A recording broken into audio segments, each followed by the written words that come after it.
আসসালামু আলাইকুম ওয়া রাহমাতুল্লাহ। প্রতিষ্ঠান প্রধান ও সহকারী প্রধান নিয়োগ প্রস্তুতির ফাইনাল সাজেশনের আরো একটি নতুন পর্বে সবাইকে স্বাগতম জানাচ্ছি। আমাদের আজকের আয়োজনে থাকছে শিক্ষক কর্মচারীদের পিএফ ও অবসর সুবিধা বোর্ড। শিক্ষক কর্মচারীদের পিএফ ও অবসর সুবিধা বোর্ড সম্পর্কে বেশ কিছু গুরুত্বপূর্ণ প্রশ্নের উত্তর আপনাদের মাঝে তুলে ধরবো। ভিডিওটি ভালো লেগে থাকলে লাইক কমেন্ট শেয়ার করতে ভুলবেন না। আর এখনো যদি চ্যানেলটি সাবস্ক্রাইব না করে থাকেন তাহলে দ্রুত চ্যানেলটি সাবস্ক্রাইব করে আমাদের সাথে থাকুন। চলুন কথা না বাড়িয়ে আজকের ভিডিও শুরু করি। ভবিষ্যৎ তহবিল বলতে কি বোঝায়? শিক্ষক কর্মচারীদের ভবিষ্যতের জন্য সঞ্চয় তহবিল। সঠিক উত্তর হবে খ, শিক্ষক কর্মচারীদের ভবিষ্যতের জন্য সঞ্চয় তহবিল। ভবিষ্যৎ তহবিলের টাকা কার ব্যক্তিগত সম্পত্তি হিসেবে বিবেচিত হয়? সংশ্লিষ্ট শিক্ষক বা কর্মচারী। সঠিক উত্তর হবে সংশ্লিষ্ট শিক্ষক বা কর্মচারী। ভবিষ্যৎ তহবিল থেকে ঋণ গ্রহণের ক্ষেত্রে কোন কর্তৃপক্ষের অনুমোদন প্রয়োজন হয়?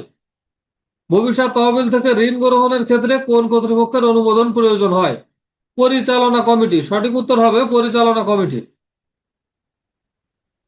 প্রভিডেন্ট ফান্ড থেকে গৃহীত ঋণ সাধারণত কিভাবে পরিশোধ করা হয়? মাসিক কিস্তিতে বেতন থেকে কর্তন করে। সঠিক উত্তর হবে মাসিক কিস্তিতে বেতন থেকে কর্তন করে। ভবিষ্যৎ তহবিল সাধারণত কোন উৎস থেকে গঠিত হয়? শিক্ষক কর্মচারীদের বেতন থেকে কর্তৃত অর্থ। ভবিষ্যৎ তহবিলের হিসাব সংরক্ষণের জন্য সাধারণত কোন বই ব্যবহার করা হয়? পিএফ রেজিস্টার বা লেজার। সঠিক উত্তর হবে পিএফ রেজিস্টার বা লেজার। কোন শিক্ষক অবসর গ্রহণ করলে তার ভবিষ্যৎ তহবিলের টাকা কি হয়? সুদ সহ সংশ্লিষ্ট শিক্ষককে প্রদান করা হয়। সঠিক উত্তর হবে সুদ সহ সংশ্লিষ্ট শিক্ষককে প্রদান করা হয়। ভবিষ্যৎ তহবিল এর মূল উদ্দেশ্য কি? শিক্ষক কর্মচারীদের ভবিষ্যতে আর্থিক নিরাপত্তা নিশ্চিত করা। শিক্ষক কর্মচারীদের ভবিষ্যতের আর্থিক নিরাপত্তা নিশ্চিত করা। প্রভিডেন্ট ফান্ডের ব্যাংক হিসাব সাধারণত কার যৌথ স্বাক্ষরে পরিচালিত হয়? প্রতিষ্ঠান প্রধান ও পরিচালনা কমিটির সভাপতি। সঠিক উত্তর হবে প্রতিষ্ঠান প্রধান ও পরিচালনা কমিটির সভাপতি। বেসরকারি শিক্ষা প্রতিষ্ঠানের ভবিষ্যৎ তহবিল গঠনের মূল উদ্দেশ্য কি? শিক্ষক কর্মচারীদের ভবিষ্যতের জন্য সঞ্চয় গঠন করা। সঠিক উত্তর হবে শিক্ষক কর্মচারীদের ভবিষ্যতের জন্য সঞ্চয় গঠন করা। কোন শিক্ষক চাকরি ত্যাগ বা অবসর গ্রহণ করলে তার প্রভিডেন্ট ফান্ডের টাকা কি হয়? সংশ্লিষ্ট শিক্ষককে পরিশোধ করতে হয়। সঠিক উত্তর হবে সংশ্লিষ্ট শিক্ষককে পরিশোধ করতে হয়। প্রভিডেন্ট ফান্ডে একজন শিক্ষক কর্মচারী সাধারণত তার মূল বেতনের কত শতাংশ জমা রাখেন? 10%। সঠিক উত্তর হবে 10%। ভবিষ্যৎ তহবিল পিএফ হিসাব সংরক্ষণের জন্য কোন নথি বা রেজিস্টার ব্যবহার করা হয়? কোন নথি বা রেজিস্টার ব্যবহার করা হয়? পিএফ রেজিস্টার বা লেজার। সঠিক উত্তর হবে পিএফ রেজিস্টার বা লেজার। কোন শিক্ষক অন্য প্রতিষ্ঠানে যোগদান করলে তার প্রভিডেন্ট ফান্ডের টাকা সম্পর্কে সঠিক ব্যবস্থা কি? উত্তোলন করে নতুন প্রতিষ্ঠানে হস্তান্তর বা গ্রহণ করা যায়। সঠিক উত্তর হবে উত্তোলন করে নতুন প্রতিষ্ঠানে হস্তান্তর বা গ্রহণ করা যায়। প্রভিডেন্ট ফান্ডে জমানো অর্থ তার পরিবারের অর্জিত সুদ বা মুনাফা কার প্রাপ্য? সংশ্লিষ্ট শিক্ষক বা কর্মচারী। সঠিক উত্তর হবে সংশ্লিষ্ট শিক্ষক বা কর্মচারী। প্রভিডেন্ট ফান্ডের ব্যাংক হিসাব সাধারণত কার কার যৌথ স্বাক্ষরে পরিচালিত হয়? শিক্ষা প্রতিষ্ঠান প্রধান ও পরিচালনা কমিটির সভাপতি। সঠিক উত্তর হবে শিক্ষা প্রতিষ্ঠান প্রধান ও পরিচালনা কমিটির সভাপতি। প্রভিডেন্ট ফান্ড থেকে ঋণ গ্রহণের ক্ষেত্রে কোন কর্তৃপক্ষের অনুমোদন প্রয়োজন হয়? প্রতিষ্ঠান পরিচালনা কমিটির। সঠিক উত্তর হবে প্রতিষ্ঠান পরিচালনা কমিটির। প্রভিডেন্ট ফান্ডের টাকা সাধারণত কোথায় জমা রাখা হয়? তফসিলি ব্যাংকে। সঠিক উত্তর হবে তফসিলি ব্যাংকে। প্রভিডেন্ট ফান্ডের টাকা তফসিলি ব্যাংকে জমা রাখা হয়। বেসরকারি শিক্ষক কর্মচারীদের অবসর সুবিধা বোর্ড থেকে অবসরকালীন সুবিধা সাধারণত কত মাসের মূল বেতনের সমপরিমাণ দেওয়া হয়? 100 মাসের। সঠিক উত্তর হবে 100 মাসের। অবসর সুবিধা অবসর সুবিধার অবদানের অবসর সুবিধার আবেদনের ক্ষেত্রে নিচের কোনটি গুরুত্বপূর্ণ নথি? সার্ভিস বুক, নিয়োগপত্র, এমপিও শিট। উপরের সবগুলো। সঠিক উত্তর হবে উপরের সবগুলো। বেসরকারি শিক্ষক কর্মচারীদের অবসর সুবিধা বোর্ড ও কল্যাণ ট্রাস্টে অর্থ জমা দেওয়ার জন্য মূল বেতন থেকে কত শতাংশ পর্যন্ত টাকা কর্তন করা হয়? 10%। সঠিক উত্তর হবে 10%। কোন শিক্ষক কর্মরত অবস্থায় মারা গেলে তার মনোনীত ব্যক্তিকে কি বলা হয়? নমিনি। সঠিক উত্তর হবে নমিনি। সম্প্রতি কোন দুটি প্রতিষ্ঠানের কার্যক্রমকে শক্তিশালী করতে নতুন অধ্যাদেশ জারি করা হয়েছে? অবসর সুবিধা বোর্ড ও কল্যাণ ট্রাস্ট। সঠিক উত্তর হবে অবসর সুবিধা বোর্ড ও কল্যাণ ট্রাস্ট। বেসরকারি শিক্ষা প্রতিষ্ঠানের শিক্ষক কর্মচারী অবসর সুবিধা বিধিমালা কত সালে প্রণয়ন করা হয়? 2005 সালে। সঠিক উত্তর হবে 2005 সালে। অবসর সুবিধা হিসাব সাধারণত বেতনের উপর অবসর সুবিধার হিসাব সাধারণত কোন বেতনের উপর ভিত্তি করে নির্ধারণ করা হয়? শেষ এমপিওভুক্ত মূল বেতন। সঠিক উত্তর হবে শেষ এমপিওভুক্ত মূল বেতন। বর্তমানে অবসর ও কল্যাণ সুবিধার আবেদন সাধারণত কোন পদ্ধতিতে সম্পন্ন করা হয়? অনলাইনে নির্ধারিত পোর্টালের মাধ্যমে। সঠিক উত্তর হবে অনলাইনে নির্ধারিত পোর্টালের মাধ্যমে। সাধারণভাবে কোন শিক্ষক বা কর্মচারী অবসর সুবিধার জন্য আবেদন করতে হলে ন্যূনতম কত বছর চাকরি সম্পন্ন করতে হয়? 10 বছর। সঠিক উত্তর হবে 10 বছর। বেসরকারি শিক্ষা প্রতিষ্ঠানে শিক্ষক কর্মচারীদের অবসর সুবিধা বোর্ড ও কল্যাণ ট্রাস্টের সুবিধা কি? কল্যাণ ট্রাস্টের সুবিধা সাধারণত কোন ধরনের শিক্ষকদের জন্য প্রযোজ্য? এমপিওভুক্ত বেসরকারি শিক্ষক কর্মচারী। সঠিক উত্তর হবে এমপিওভুক্ত বেসরকারি শিক্ষক কর্মচারী। অবসর সুবিধার আবেদন করার সময় নিচের কোন নথিটি অত্যন্ত গুরুত্বপূর্ণ? উপরের সবগুলো। সঠিক উত্তর হবে উপরের সবগুলো। কল্যাণ ট্রাস্টের প্রধান উদ্দেশ্য কি?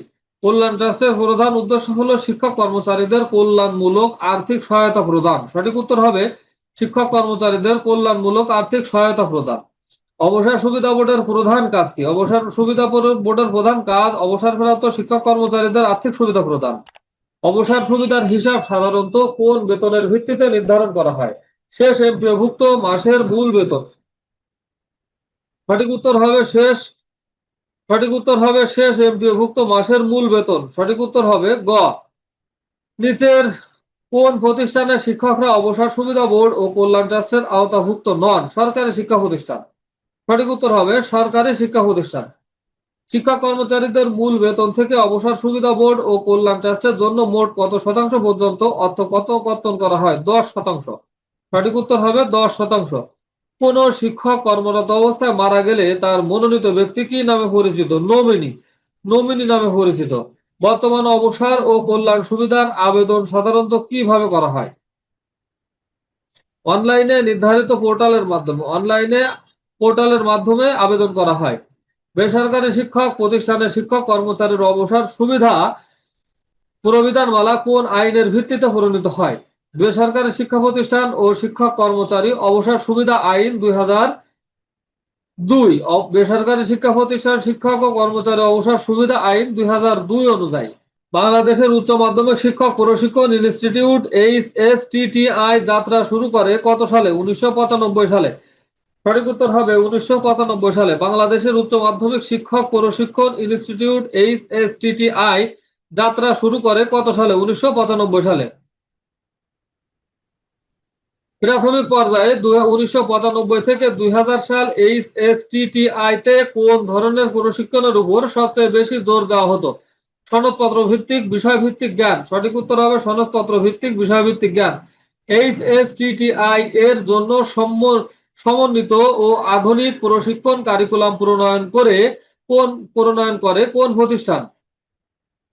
জাতীয় শিক্ষা ব্যবস্থাপনা একাডেমি NAEM। সঠিক উত্তর হবে জাতীয় শিক্ষা ব্যবস্থাপনা একাডেমি NAEM।